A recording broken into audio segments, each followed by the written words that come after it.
What's going on, guys? I'm going to do some winter maintenance, getting ready for the season. Going to replace this Dior shifter I've had on the bike since I bought it with a Link Glide setup. Also going to replacing some tires, going with an Assegai front, aggressor rear. Got some new chains, some internal housing, the XT shifter derailleur. There's the cassette, a few other odds and ends, rebuilding my pedals. First got to come in and take the chain off. These quick link pliers make real quick work of this. Kind of unique to the Rocky here, but it's got some covers over the sprockets and chain. Slide that through axle, take out that rear tire. I take off the pedals just so I don't scratch my arms on them. The pins get pretty sharp out here in Colorado after hitting some rocks. So lesson in not over torquing your pedals. Ow! Twig and berries, cash and prizes. Oh, So I can walk off. it hurts so much. And slide off one end of the crank arm. It's got the sprag clutch in there. Back with your rag. Clean it up a little bit before you pull it through. Pull the spindle through. All that gunk sits on your bottom bracket bearings, so make sure you clean everything up nice. Dirty that is. Back, I'm removing my dropper. I went ahead and I like to recable my dropper every season. Gets a little sticky.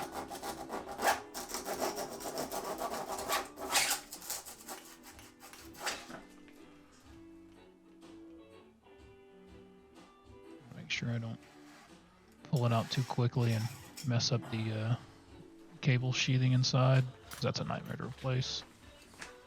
Remove the cable on the derailleur at the derailleur end. Up to the front, pull the shifter out, the cable. Again, keeping my sheathing. Go ahead and remove the derailleur.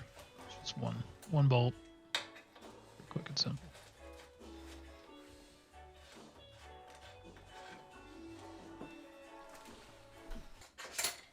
Here I'm taking out the shock, just doing some cleaning and making sure the bearing eyelets are nice and clear of debris. Make sure you catch them. Again, not all bikes are built this way. It's kind of unique to Rocky, I think. Something kind of oddly satisfying. The Rocky uses a tension pulley to measure the tension between the motor and the inputs on the pedals, and it does this through this cog you see right here, and that gives it the power, or at least the demands on the power. But it likes to get nice and gunky right around it. Clean it up with a scribe. Come back in with some degreaser. Gotta be a little liberal about it, but not too much. I like to use a soft brush. I just have a couple toothbrushes around.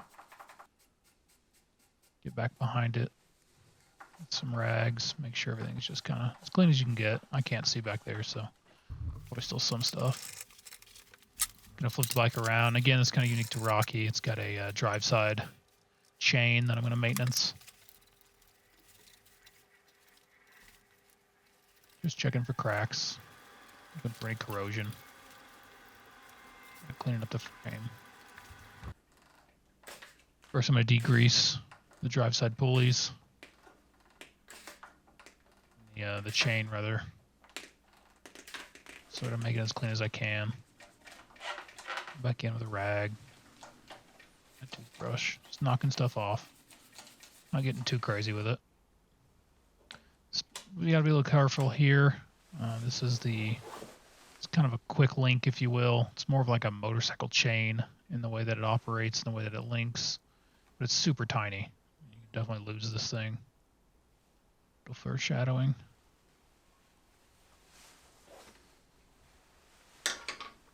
Needle nose help a lot. With a shorter, stubby repair would be a little nicer. Take out the other side of the link.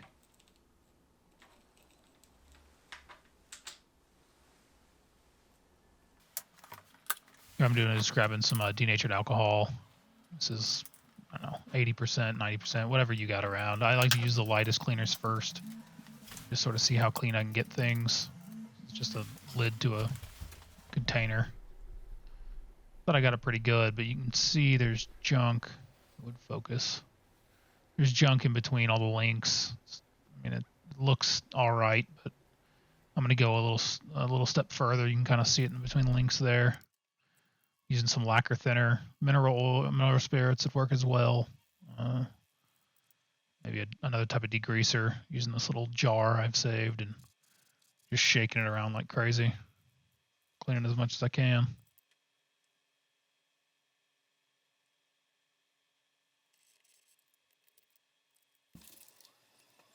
And after it's cleaned, I'll come back in and grease the whole thing pretty liberally. I'm using Park Tools grease with their grease gun.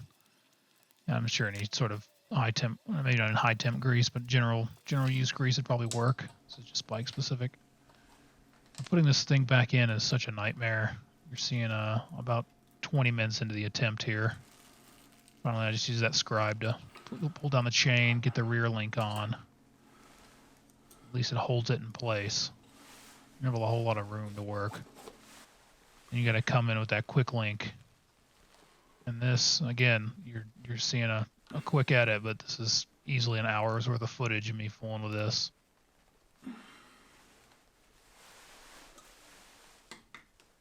Mistake number 1, do not do this. See ya. Oh no. Once I found it, I realized you can actually slip in the rear first, and then it'll slide into a little notch on it. It's hard to see, but you can kind of tell on there that when you slip it in, there's another indentation that happens right there. And just run it through a couple times. I'll clean up some of that extra grease that's squeezing out, but just making sure it gets in between all the links. Here, the dynomy covers, you can see they have an issue with cracking. This happens a lot from over torquing on the bolts, or just they came when I bought the bike. It was like this already, and it's progressively gotten a little worse last year of riding. So I'm going on the backside with some of this Gorilla Glue. It's the gel style, so it doesn't just run everywhere. It's not perfect. I don't really care. It's just enough to hold it. There's aftermarket stuff now. People make 3D printed parts, aluminum ones, things like that. Here I'm using an old sock, denatured alcohol again, on a PVC pipe that's smaller diameter than my seat post, and just cleaning up around the seat post area inside. I like to grease my seat post every year and collects dust in there and dirt.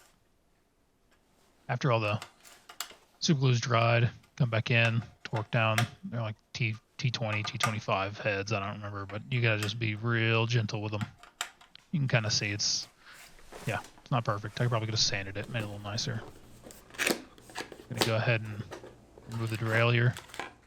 I gotta say, it looks pretty much just like the Dior setup. It's a little heavier, a little beefier. It's the back side. Screw it right in the same place you took the other one off. Make sure you got that little plastic piece faced forward. It's like a rotation stopper. I don't know what you call that thing.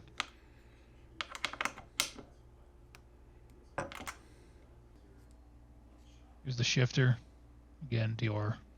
Looks like the Dior stuff, but it's link glide, so you're limited to one shift at a time, kind of saving your cassette from potential failure. Slip it on. These Saint brakes have a little piece you got to press to open them. The XTs might be the same way. I don't know. Yours is probably a little different setup. Go ahead and route the cable in for the derailleur. I'm taking the cassette out. Sweet pajamas, dude. The HG driver, so just line up all the splines right. They're all keyed. If you ever take one apart, it's the same thing. This cassette's pretty heavy compared to the Dior cassette was much lighter. You can tell right away, and then just torquing down the cassette. I don't go crazy with the torque. That's it. Put it all back together, all in reverse. It's pretty much just a quick overview of what I do, breaking down the bike every off season. My future video, I'll probably come back and sort of talk about my experience with the Link Glide setup. I've been using it for about 1.5 years now. It wasn't a complete success, I guess. I had a few issues with the B tension screw backing its way out, and the shifter on it's doesn't feel that great. It doesn't. My index finger shift. It sticks when the lever tries to come back. It's a bit annoying, but I mean it's super robust. It's been real reliable. Otherwise, I haven't really maintained it a crazy amount or anything. I broke a couple chains on the old Dior setup. This one I'm still running the same chain, about 400 miles, maybe 500 miles on it. The Assegai front and the Aggressor rear tire has been great. The Aggressor just rolls so much quicker. I had a dual Assegais before. The cockpit's still the same today. Chris King headset's great. I do have a Fox 38 for it now. This domain was pretty cool. I put a Zeb 2.1 charger in it. It's still going today. Well, thanks for watching, guys. I'll make an update video a bit later, kind of talking about the Link Glide. Give a beauty shot of the Onyx hub.